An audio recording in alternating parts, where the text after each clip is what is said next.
ఇప్పటికే 4000.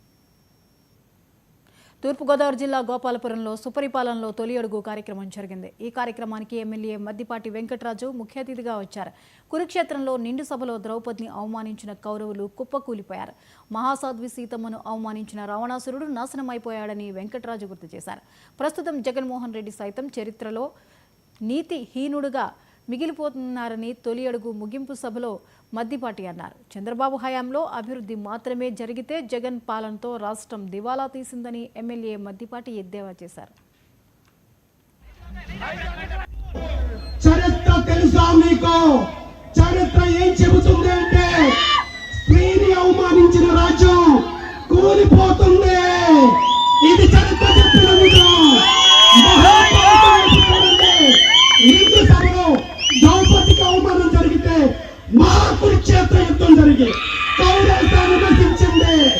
గుర్తు తెచ్చుకోండి, జగన్మోహన్ రెడ్డి గారు ఒక మహాసాత్వి సీతమ్మ తల్లిని రావణాసురుడు ఎత్తుకెళ్లి మానసిక క్షోభకు గురి చేస్తే రావణాసురుడిని సంహరించి రావణాలు నిన్ను వదలవు, కర్మ ఫలం అనుభవించి తీరాల్సిందే, తవ్వాల్సిందే. చట్టం ముందు అందరూ సమానమే. ఇదే రెడ్డి బుక్ చెప్తున్న సారాంశం.